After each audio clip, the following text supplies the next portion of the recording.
Everyone, Tony Costa here from Trial Apologetics. So glad that you could join us. I'd like to encourage you again, if you have not done so already, to subscribe to the channel and also to like and share the video. Today, I want to talk about Paul and Islam, the Apostle Paul and his place in Islam. And the problem that we confront in our day is that the Apostle Paul, for better or for worse, the Apostle Paul is in the doghouse when it comes to many Muslims.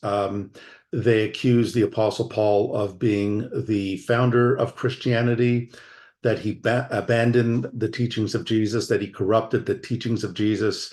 And so what you'll find more often than not is you'll hear Muslims say, Paul is the real founder. He's the one who created the Trinity. He created these ideas of Christians not obeying the law of Moses, and the idea that Paul went against Jesus and created his own gospel, and he perverted the gospel, and on and on and on it goes.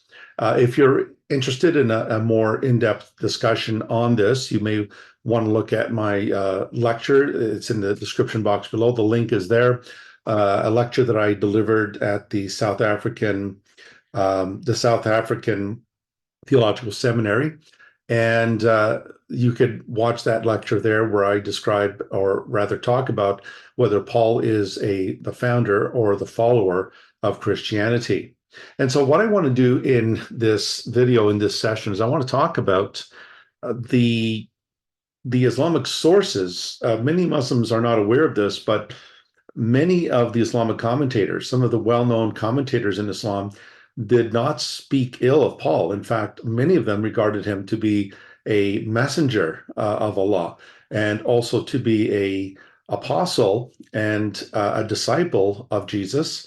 And some of them even believed that he was actually referred to indirectly in the Quran, not directly by name, but that he was referred to in the Quran. So what we're going to be doing is we're going to be looking at a number of tafsir, which are the commentaries in Islam, and see what some of these Muslim commentators had to say.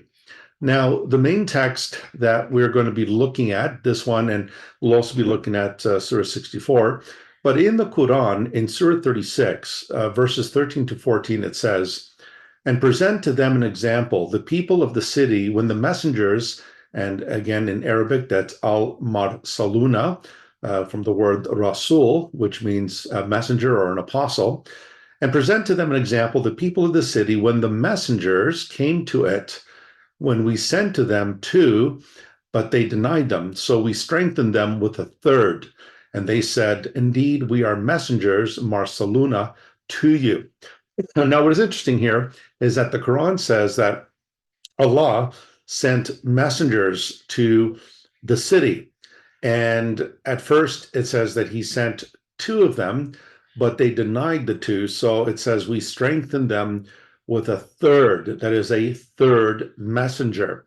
Now, the question, of course, is, who are these two messengers that were sent to the city, and who is this third? Well, as you can see, the Quran, most often than not, the Quran never gives you the details. Even though the Quran claims to be mubin, it claims to be clear, in many respects, the Quran is not clear. In fact, when you look at this, who are these messengers? Who are these two messengers that were sent? And who is the third that was sent to confirm what the other two said? The Quran doesn't say.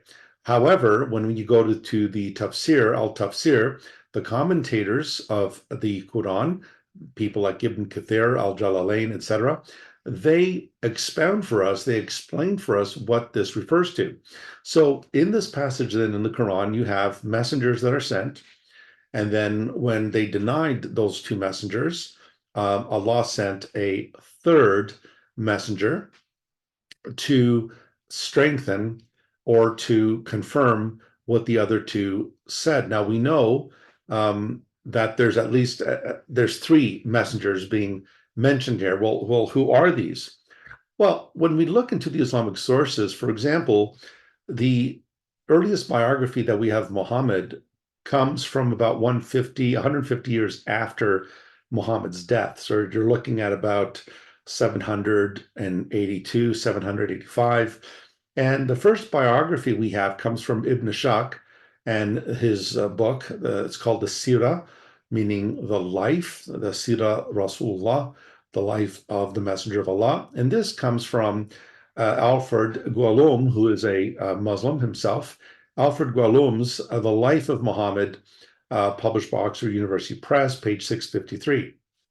So, God has sent me, Muhammad, to all men.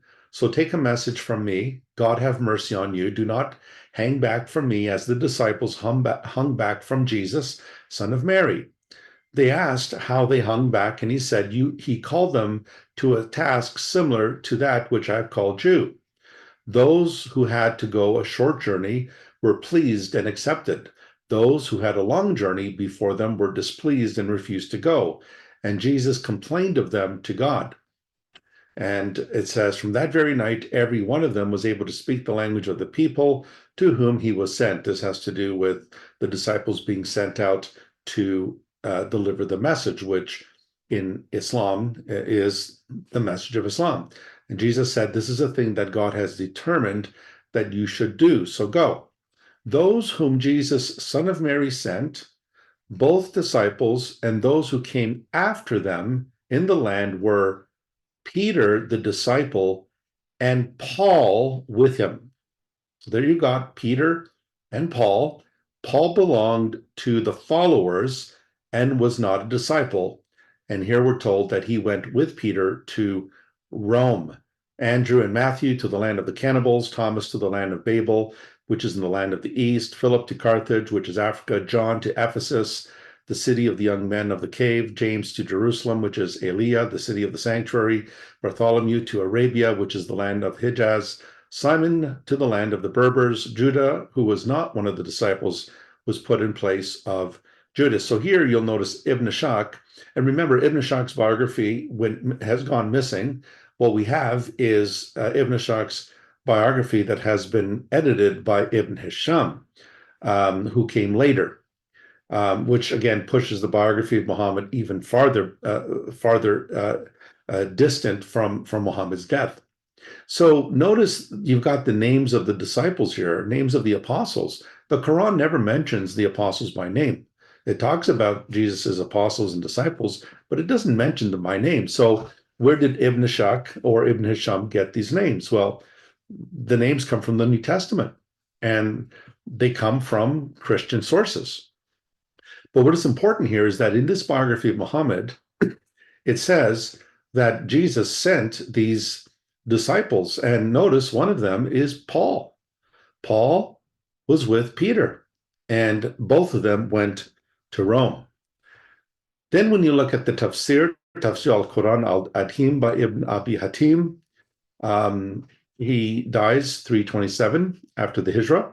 Here we're told Shuaib al-Jabai said, the names of the two messengers, where it is said, we sent to them too, remember from Surah, the Surah we looked at up here from this passage here from the Quran, Surah 36, 13 to 14, he's referring to that passage. Shuaib al-Jabai said, the names of the two messengers, where it is said, we sent to them too, are Simon and John, and the name of the third is Paul. There it is again. This doesn't sound like a Muslim who thinks Paul is a corrupter of Christianity, that Paul is an apostate. Ibn Ishaq didn't think that. Ibn Hisham didn't think that. And obviously, Ibn Abi Hatim, this commentator, didn't think that. He believed that he was one of the messengers. So notice here, the two messengers in Surah 36, which does not identify them by name, Ibn Abi Hatim identifies them as Simon and John. Simon, probably Simon Peter, Simon and John. Notice the third one. The name of the third is Paul. Now, what you're going to find is that the tafsir, the commentators, can't even agree on some of these points. But one thing they do agree on is that Paul was one of them. They'll differ on who the two messengers are, but many of these commentators are going to readily admit that Paul is the third. When we look at the Darju al-Darar, fi tafsir, another tafsir by al-Ai wa Suwar. Um, Let me just move my picture here so that I can make out the full name. Yes, al-Jurjani. In this tafsir, notice what he says.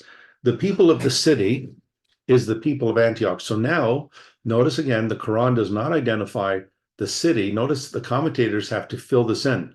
Again, the Quran is not clear. The Quran claims to be clear and detailed, but in many cases it just isn't. And so here the commentator says the city is referring to the city of the people of Antioch. This is narrated by Qatada and Ikrima from Tabari. Notice Tabari, very important commentator, Tabari in his tafsir, and Abdul Razak in his tafsir. So what did they record? When we sent to them two, remember Surah 36, on the reign of Isa, upon him peace, they are, notice now the names have changed. They are Thomas and Paul, mentioned in Zad al-Masir from Muqatil. So notice here, the two messengers now are Thomas and Paul, but notice Paul is mentioned again. The other one said Simon and John, and then Paul. This one says Thomas and Paul. Well, the Quran never tells us that Jesus' disciples, never tells us that one of them was Thomas. It doesn't even give us their names. The commentators are getting this. They're gleaning this from somewhere. They're gleaning this from the New Testament and from Christian sources and influence. But notice how Paul is described here as one of the messengers from Allah, from Jesus that he sent. And then we have Mu'allam al-Tanzil, Tafsir al-Quran, and this is from Tafsir al-Bagawi. Notice what he says here. When we sent to them too, again, pointing back to Surah 36, Wahab said, their names are John and Paul. Notice the names have changed again. Now it's John and Paul. So the commentators can't even get it right. But one thing they are agreed on is that Paul is one of them. So once again, when we sent to them too, Wahab said their names are John and Paul, but they denied them. So that back to the Quran, Surah 36, 13 to 14, they denied them. So we strengthened them means we strengthened with a third messenger, and he was Simon, that is Simon Peter. Now here we see once again, now Peter's the third, but Paul is in the group. And Abu Bakr read from Asim, so we strengthen them by alleviating which is in the first sense, such as you're saying, we have emphasized and stressed by reducing and strengthening. And it is said, we have overcome their words from the best of good. And Kab said, the two prophets are Sadiq and Saduk, and the third is Shalom. But Allah added the sending to him, because Isa, that is Jesus, upon him peace, sent them by his command of Allah, and they said, all of them to the people of Antioch. And so, indeed, we are messengers to you. So notice again, it agrees that the city that they went to is Antioch. But notice again, Paul is mentioned there. Tafsir, Mujama al-Bay. Let me just try to get this. I just can't see it here. Yes, Tafsir, Mujama al-Bayan fi Tafsir, Quran by al-Tabarusi. And in this Tafsir, it goes on to say, it is said, the meaning of what is mentioned, people of the city is Antioch. Now, where did they get this idea that Antioch is the city? Well, it happens that in the book of Acts, chapter 11, verse 25, we're told there in the New Testament that it was in Antioch that the followers of Jesus were first called Christians. So the commentators are not getting this from the Quran. They're clearly getting this from the Bible, which means they trusted what the Bible had to say. So it's Antioch in the statement of the commentators. When messengers came to it, that is, when Allah, notice who sent them, Allah sent messengers to them. When we sent to them too, any messengers from our messengers, they denied them both. That is, they lied to the two messengers. Ibn Abbas said, they beat and imprisoned them, so we strengthened them with a third. In other words, we have divided them and increased their appearance with a third messenger, taken from the pride, namely strength and prevention, from which they say that anyone who has been defeated is a usurper. Shu'aba said the names of the two messengers were Simon and John, And the name of the third was Paul. There it is again. Now again here you've got Simon Peter, and John, and the third one, the third messenger, is Paul. Ibn Abbas and Ka'b said Sadiq and Saduk, and the third was Shalom, and it was said they were the messengers of Isa, and they were disciples. And Wahab and Ka'b said, but rather the Almighty added to them by himself, because Isa sent them by his command. Indeed, we are messengers to you, meaning that they said to them, all people of the city, Allah has sent us to you. So notice here how Paul is a messenger with Simon and John. He's a messenger, a Rasul, a messenger of Allah. And so the hatred and the vitriol that we see today by Muslims against the Apostle Paul is not something that the early commentators shared. They did not look at Paul as a renegade or an apostate. But there's more. So in the Tafsir, Zad al-Masir, the Ilm al-Tafsir by Ibn Jawzi, what do we see in this tafsir? The Almighty said, and present to them an example, means describe for the people of Mecca, for example, likeness. Al-Zajjaj said, meaning a representative of the people of the city, represented a similar example to him as opposed to a proverb, as if he said, mention the village owners to them. Ikrima and Qatada said, this city is Antioch. So there again is the agreement that the city was Antioch.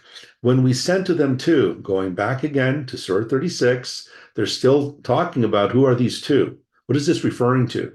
When we sent to them two, and in the names there are three statements. First, Ibn Abbas and Ka'b said Sadiq and Saduk. Second, Wahab ben Munabbah said John and Paul. There's Paul again. Third, Muqatil said Thomas and Paul. So they can't even agree on the names, but one name they do agree on is the Apostle Paul, is one of those messengers. And then in the, again, I just need to decrease this so I could read it. Tatkara al-Arib fi tafsir al-Garib al-Jawzi. Again, what do we read? And the city is Antioch. Two, their names are John and Paul. We strengthened with strength. So Allah strengthened John and Paul. We strengthened with strength with a third, and his name is Simon. This would be Simon Peter. So notice again, you've got John, you have Paul, and you have Simon. And Ka'b said, Allah sent them. So who sent Paul? Who sent Paul, our Muslim friends? Allah sent them. Qatada said they were messengers of Isa, that is Jesus. So notice once again, Paul is not the bad boy here. He's not the guy in the doghouse, not according to these Muslims. When we look at another, I'm just going to move this a bit here. When we look at another tafsir, what do we find here?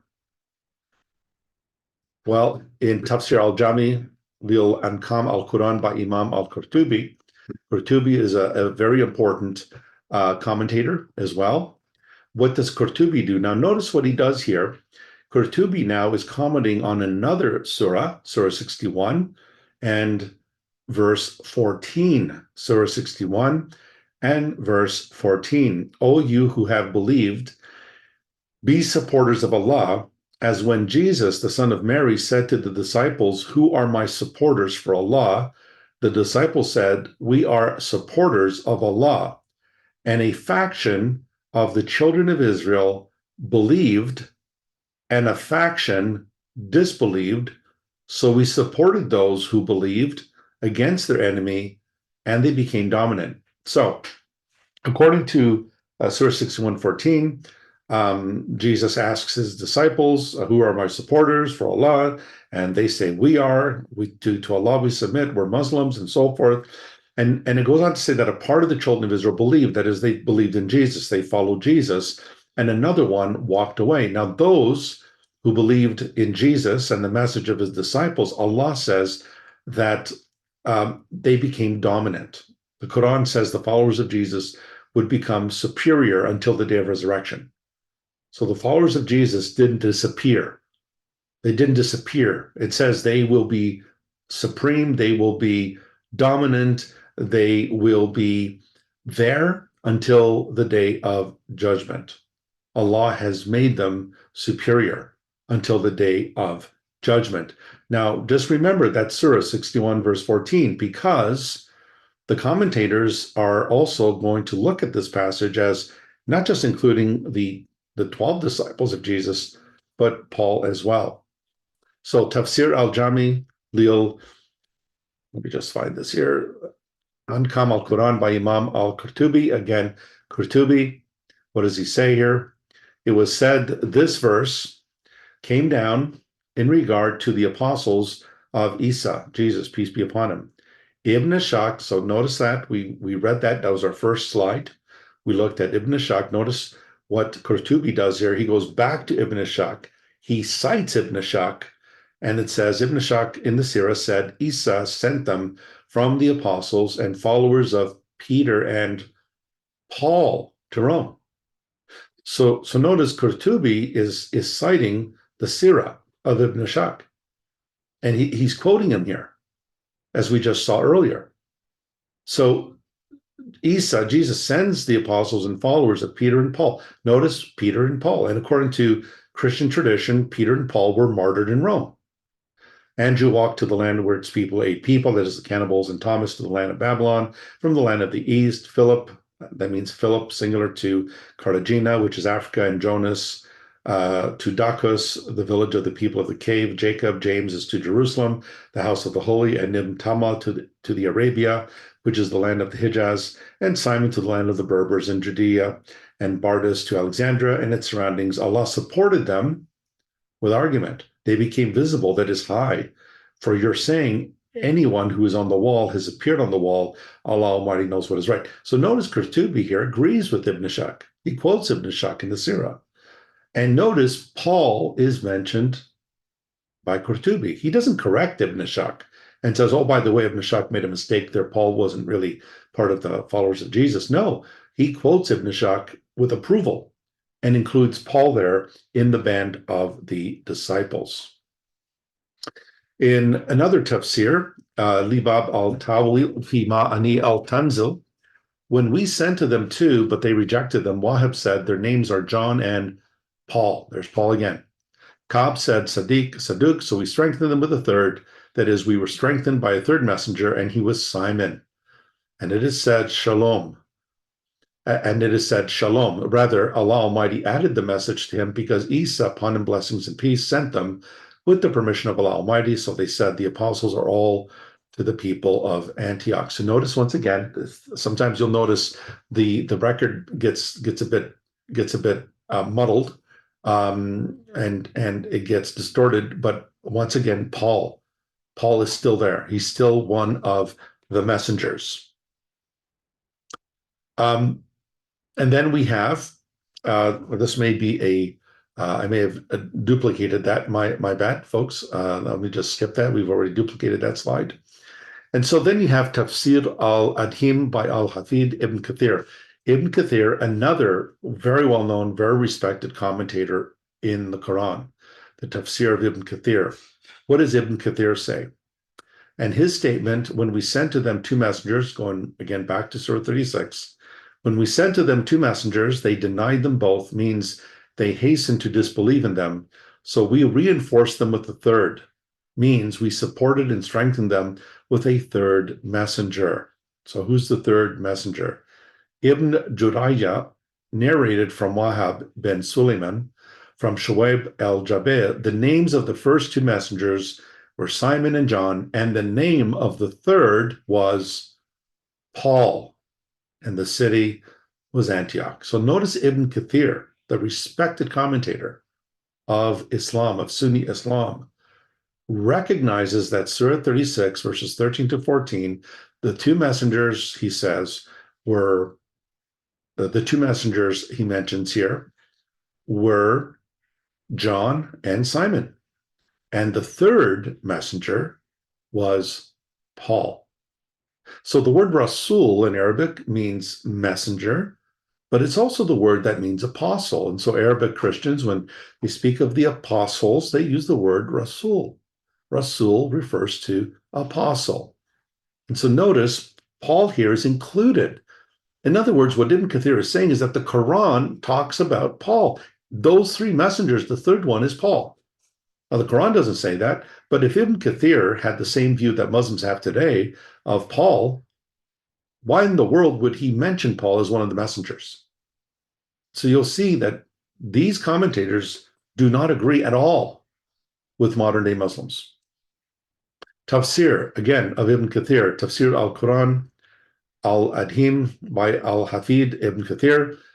So notice again, he's going back to the Quran, Surah 36:14. When we sent to them two, but they denied them, so we strengthened them with a third, and they said, indeed, we are messengers to you. When we sent to them two messengers, they denied them both, means they hastened to disbelieve in them. So we reinforced them with a third, means we supported and strengthened them with a third messenger. Ibn Jurayah narrated from Wahab bin Sulaiman, from Shoaib al-Jabai. The names of the first two messengers were Shamun, which is Arabic for Simon. In Hebrew, it's Shaul. Shimon. In Hebrew, Shaul would be Saul, which would be the Hebrew name of Paul. And so Shamun is Simon. And Johanna is John. And the name of the third was Bulus. And Bulus is the Arabic word for Paulus, or bull is Paul, Bulus is Paulus, which is, again, the Latinized form of Paul. So notice the names here are given in Arabic: Shamun, just Simon, Peter, and Johanna, just John, and the name of the third was Bulus, Paul. And this city was Antioch, Antakia. And they said, means to the people of that city, verily, we have sent to you as messengers, meaning from your Lord who created you and who commands you to worship him alone with no partners or associates. This was the view of Abu al-Aliyah. Qatada bin Diama claimed that they were messengers of the Messiah, peace be upon him, sent to the people of Antioch. So again, the city is Antioch. There were three messengers. The first there were two, and then the third one came to strengthen. Even though they vary on who the first two are, Thomas and John, and Peter and John, the one name they keep bringing up, the third one, is always Paul. And so here you'll see Bulus, again, is the Arabic word for Paulus. So again, very, very clear. What these commentators are saying about Paul is not what our modern Muslim friends are saying. And then we have Qasas al-Anbiya by Ibn Kathir again. When Paul heard that the Messiah had gone to Damascus, he prepared a mule and went out to kill him, and he received it at Kokaba. When he faced the companions of the Messiah, an angel came to him, and he hid his face at the end of his wing, so when he saw that, he fell. He believed the Messiah and came to him and apologized for what he did, and believed in him, and he accepted it. And he asked him to wipe his eyes so that God would return his sight to him. He said, go to our city in Damascus at the end of the rectangular market of the east.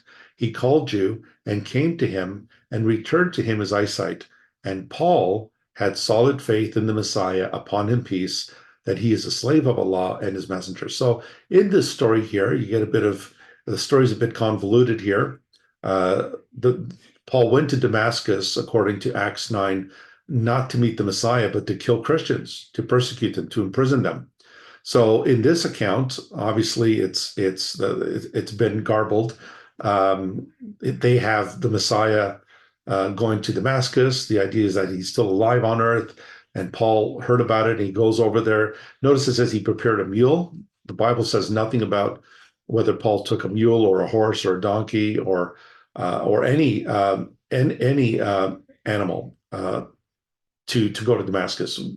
This is simply a conjecture. Nowhere are we told that he took any animals to aid him, whether a horse or a mule, whatever it was. And so we're told there that he faced the companions of the Messiah, and then it talks about an angel coming to him and hitting his face with the tip of his wing. He hit Paul and he falls, and then he believes in the Messiah and he apologized for what he did, and he believed in the Messiah, and then his eyes were healed. He was restored. He got his vision back. And notice it says at the very end, and Paul had solid faith in the Messiah. But what do our modern Muslim friends say? Well, Paul rejected Jesus. Paul corrupted Jesus. Paul corrupted the true teachings of Jesus. Well, not according to Ibn Kathir. Ibn Kathir says that Paul had solid faith in the Messiah and that the Messiah is a slave of Allah and his messenger. A very different picture emerges here about Paul in classical Islamic literature. A very different picture. Another one by Ibn Kathir, Al-Bidayah. Let me just again get that name, Al-Bidayah wal Nihaya by Ibn Kathir. Excuse me. And here, what do we read?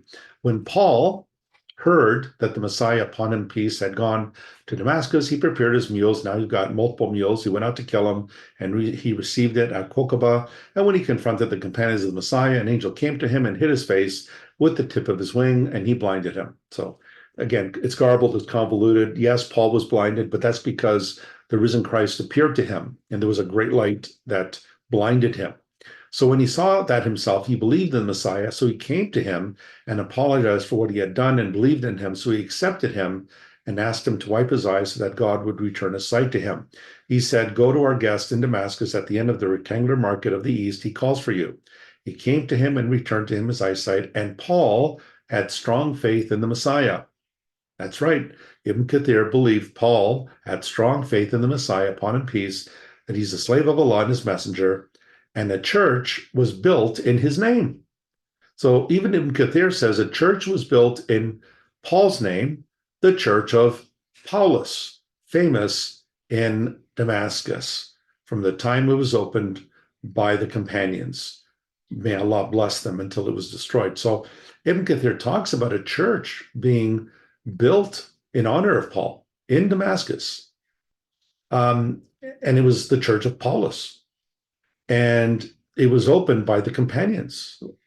And notice how Ibn Kathir calls on Allah to bless them until it was destroyed.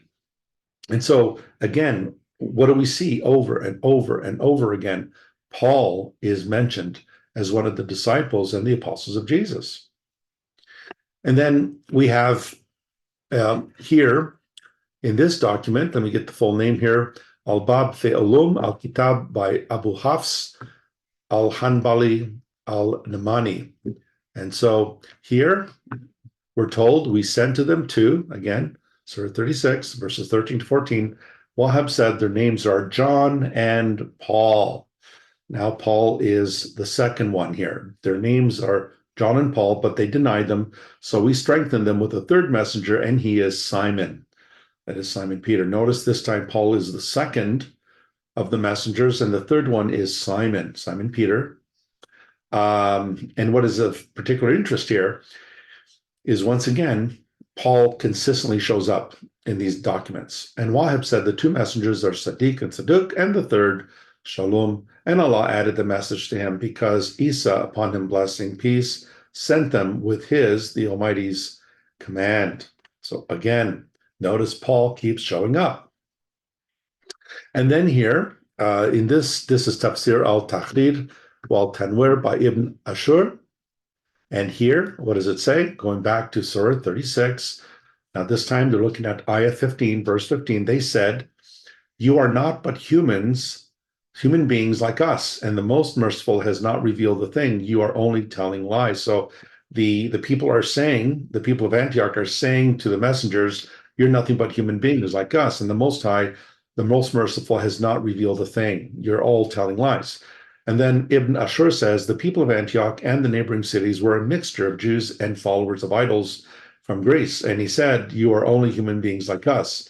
It is valid to come from idol worshippers, and it is apparent that they think the gods do not send the apostles and do not inspire anyone." So it is stated, notice this, so it is stated in the book of Acts of the apostles. So here you have a Muslim quoting or appealing to the New Testament, the book of Acts of the apostles, that some Greeks are the people of the city. Now notice Lystra, which is mentioned in the book of Acts, and they saw a miracle from the prophet Paul. Notice Paul is called a prophet. Now, wait a minute. I thought Muhammad is the seal of the prophets, Surah 33, that Muhammad is the seal of the prophets. And and Sunni Muslims have taken that to mean there is no prophets after Muhammad. He is the last of the messengers. He is the seal of the prophets. But according to Ibn Ashur, Paul's a prophet. Now, of course, he's looking chronologically at this period as the first century. But the fact that he calls Paul a prophet, even though we hear today that Paul was an apostate, he was not a prophet, he was not a true apostle, he was not a real follower of Jesus. Ibn Ashur is saying Paul's a prophet. And so clearly, what he's doing here is he's, of course, looking at the book of Acts and he's recognizing that Paul comes from the first century, but he still gives him the title prophet. They saw a miracle from the prophet Paul, which shows that Paul could do miracles, which the Bible says God did through Paul by his hands. But Muhammad did no miracles, at least according to the Quran. He was only a warner. He did no miracles. The Hadith, of course, comes over 200 years after Muhammad, and the Hadith contains these miracles. But serious scholars say, well, according to the Quran, he didn't perform any miracles. And the Hadith is contradicting what the Quran says. He did not perform any miracles, but Paul did miracles. They saw a miracle from the prophet Paul, and they said in a Greek tongue, the gods were like people and come down to us. They were called Barnabas, that is, they called Barnabas Zeus, that is Jupiter, and Hermes, that is Mercury. And the priest of Zeus came to them with oxen to slaughter before them and wreaths to put upon them. When they saw that, Paul and Barnabas, notice again, that Ibn Ashur here is depending on the New Testament book of Acts. That's right out of the book of Acts. Paul and Barnabas, where else would they know about Barnabas but the New Testament? Notice Paul is mentioned. Paul and Barnabas tore their clothes and cried, we are human beings like you. We preach to you to return from these falsehoods to the living God who created the heavens and the earth. So notice Ibn Ashur is quoting the New Testament here. And he's a later commentator. He dies in 1393 after the Hijrah. And so when you look at this, you begin to realize that these Muslim commentators had no problem looking at the New Testament. By that time, of course, by the time of Ibn Ashur, the New Testament was already translated into Arabic. The only version that was around during the time of Muhammad was most likely a Syriac version, but the Arabic of the Quran did not come out until much later, after Muhammad's death. It wasn't current during the time of Muhammad. And so here you could see there's clear dependence on the New Testament. And then we have, again, by Ibn Ashur, we have the Tafsir al-Tahrir wal-Tanwir. And here he says, again, appealing to Surah 61:14, it is intended to say, and a faction of the children of Israel believed, and a faction disbelieved. To preface his statement, we supported those who believed against their enemy, and they became dominant. This is referring to the Christians, and supported them with victory and strengthened them. God supported the people. Listen to this, Ibn Ashur. God supported the people of Christianity. Why would God support Christianity if Christianity was false? Or if Christians, according to Surah 1, Ayah 7, that Christians are those who've gone astray, those who commit excess in the religion? Why would God support Christianity or the Christians? God supported the people of Christianity, and many of those who followed Christianity by the calling of the apostles and their followers, such as Paul. So notice again, Paul is mentioned over and over again in these commentaries. And then here you've got the Muqtasar ibn Kathir by al-Sabuni. He says, the Almighty said, when we sent to them two messengers, again, Surah 36, verses 13 to 14, when we sent to them two messengers, they denied them both, means they hastened to disbelieve in them. So we reinforced them with a third, means we supported and strengthened them with a third messenger. Ibn Judayah said the names of the first two messengers were Simon and John, and the name of the third was Paul. There he is again. And the city was Antioch. Ibn Kathir said Qatada claimed that they were the apostles of the Messiah to the people of Antioch. So notice Paul, Simon, and John are referred to here. And here he's quoting Ibn Kathir. Notice how they keep quoting the previous commentators. Ibn Kathir said they were the apostles of the Messiah to the people of Antioch, according to Acts 11. So notice again, Paul is not just a prophet, he's a messenger, and he is an apostle.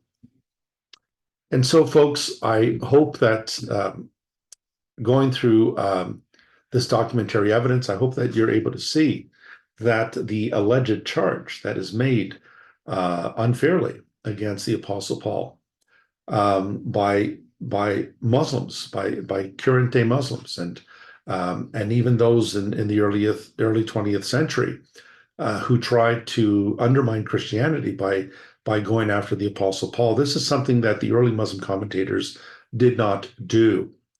And so the irony here is we hear our Muslim friends talk about the unity of the Ummah. There's this unity in the faith community, and there's a consensus, and etc. There's the ijma, the scholarly consensus. According to the early Muslim commentators, including Muhammad's first biographer, Ibn Ishaq, Paul was an apostle. He was a disciple. He was a follower, and he was sent by Jesus, just like the New Testament says. And so either our Muslim friends today have amnesia or they just don't care what these early commentators said. Some of them might say, oh, that was just their opinion. But again, you can't play eeny, meeny, miny, mo. You can't quote Ibn Ishaq when it suits you. I'm going to quote the Surah when it suits you. And then you quote Ibn Kathir when it suits you. But when it doesn't suit you, you don't want to look at him. Well, you have to be consistent. You can't just pick and choose what you want and be selective. You need to be consistent. Why did these commentators believe Paul was an apostle? Because Paul was an apostle, a disciple, a real follower of Jesus Christ, and not the bad boy that you make him out to be. And so you are departing from what your early forebears, what your early brothers taught, and you're going completely contrary to what they taught. And so the very first biography of Muhammad, it's Ibn Ishaq, 150 years later. We don't even have that. Ibn Ishaq had to take it. He even had to edit it and say he removed parts out of it because he says there was a lot of embarrassing things in there that he didn't want to repeat. He admitted there were embarrassing things in the Surah about Muhammad that he left out. But one thing he didn't leave out is the fact that Paul was a follower of Jesus and went to Rome with Peter. And there, according to Christian tradition, Paul was martyred as a faithful disciple of Jesus Christ. And so, Muslim friends, your imams are lying to you. They're lying to you. Get back to your sources. Look them up for yourself. Look at the references that I gave you. Check them out. Paul, the apostle, was a Rasul. He was an apostle. He was a messenger. And one of your commentators even called him a prophet. Thanks again, everyone, for joining us. Again, please subscribe to Toronto Apologetics and like and share the video. And we will see you next time. Take care and God bless. Bye for now.